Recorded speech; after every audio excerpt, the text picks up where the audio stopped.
Washington's focus is snapping back like a loaded spring. The distractions that once pulled attention overseas are fading, and the United States is now looking squarely into its own backyard, with anger, urgency, and a sense of unfinished business. This isn't diplomacy. It's a reckoning. When global rivals stop dictating the agenda, the Western Hemisphere becomes the arena that truly matters. And one country is about to feel that pressure first. And if China and Russia and the rest are no longer top-tier issues for Washington, then all of a sudden places like Caracas look a little bit more interesting and naturally rise up the scale.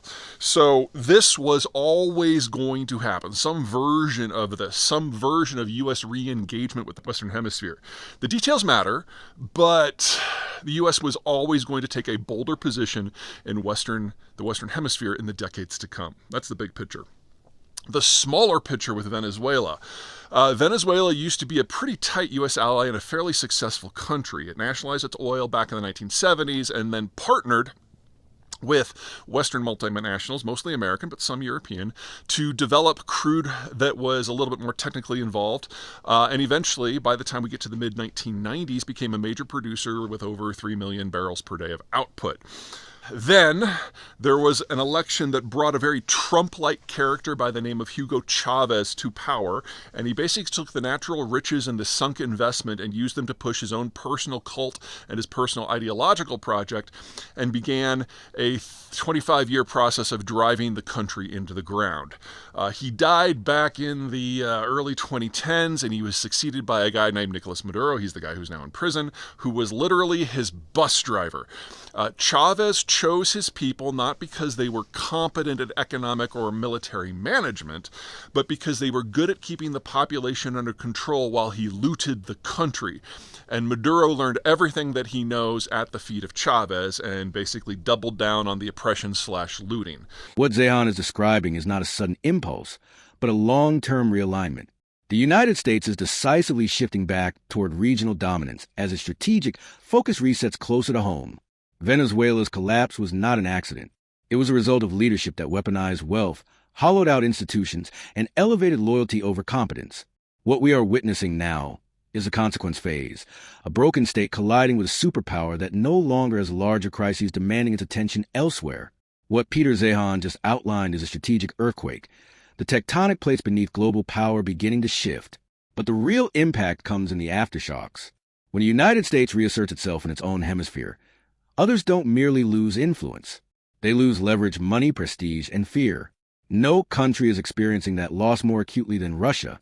What unfolding in Venezuela is not a side story. It is a geopolitical disaster that cuts straight to the Kremlin's inner circle. This is not a setback or a complication.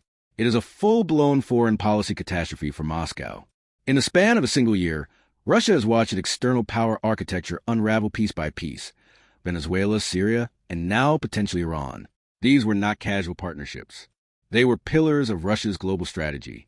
They function as pressure points, bargaining chips, and tools to frustrate Western influence. One by one, those pillars are collapsing. And at the center of that collapse stands Vladimir Putin.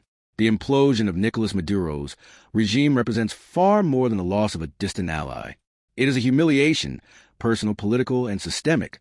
For years, Venezuela served as Russia's outpost in the Western Hemisphere, proof that Moscow could project relevance far beyond Eastern Europe. That illusion has now shattered in full view of the world. Russia's response tells a story. Moscow rushed to condemn Washington's actions, accusing the United States of violating international law, and demanding Maduro's release in emergency sessions. The language was dramatic, but the substance was empty. Calls for dialogue, references to legal norms, carefully staged outrage. It all sounded forceful, yet revealed something far more damaging. Russia no longer has the tools to alter the outcome. Maduro was not merely a political ally. He was embedded in Russia's economic survival strategy. Behind the speeches and symbolism lay a dense web of oil trades, shadow transactions, and profit channels flowing directly to the oligarchic elite surrounding Putin. Venezuelan crude did not always move under its own name. It was relabeled, rerouted, disguised. And the primary beneficiaries were not ordinary Russians, but the men closest to power. That pipeline is now breaking. The immediate casualties are the oligarchs who use Venezuela as a cash machine. This relationship helped Putin manage his inner circle, rewarding loyalty, buying silence, and maintaining balance. One of his closest allies depended heavily on those Venezuelan flows. With that revenue now under threat, Putin faces a dangerous internal problem: how to compensate powerful figures who have just lost a major source of wealth. That is not a minor issue. It is a regime stability issue. This is why former diplomats describe the reaction in such stark terms: shock, disbelief, paralysis. Not just Putin, but the entire Russian leadership is scrambling to absorb what has happened. Years of investment, manipulation, and positioning are evaporating almost overnight, with no clear path to reverse the damage. The timing makes it even worse. Russia is already overextended. Its military credibility has been badly eroded. Its economy remains under relentless strain. As negotiations over Ukraine continue, Putin now approaches the table weaker than at any point in his rule. That weakness matters. Putin cannot escalate in Venezuela.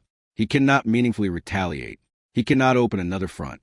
And he cannot risk jeopardizing ongoing negotiations tied to Ukraine. His options are reduced to words, and the world can see it. This is where the balance of power becomes unmistakably clear. Despite years of bluster and aggressive rhetoric, Russia lacks the capacity to counter the United States when pressure is applied decisively.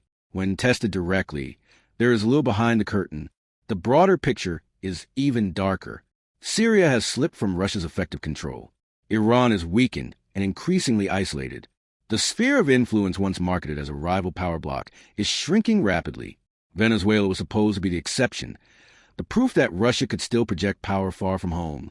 That proof is gone. Putin is now trapped in a reactive posture, forced to manage angry elites at home, declining influence abroad, and a growing perception that Russia can no longer protect its partners when it truly matters. That perception is fatal. Once allies believe you cannot defend them, loyalty collapses quickly. Even on the information front, the cracks are showing. Conflicting narratives, abandoned claims, and quiet walkbacks only reinforce the sense that Moscow is losing control.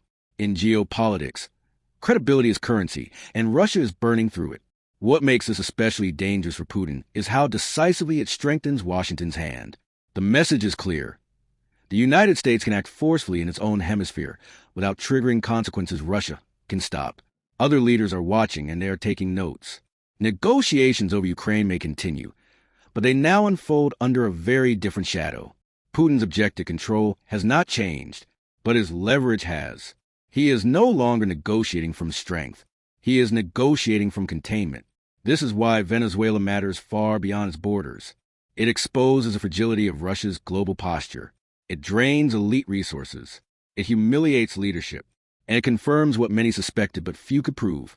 When confronted directly, Russia's power projection collapses far faster than its rhetoric. For Moscow, this is not just a loss.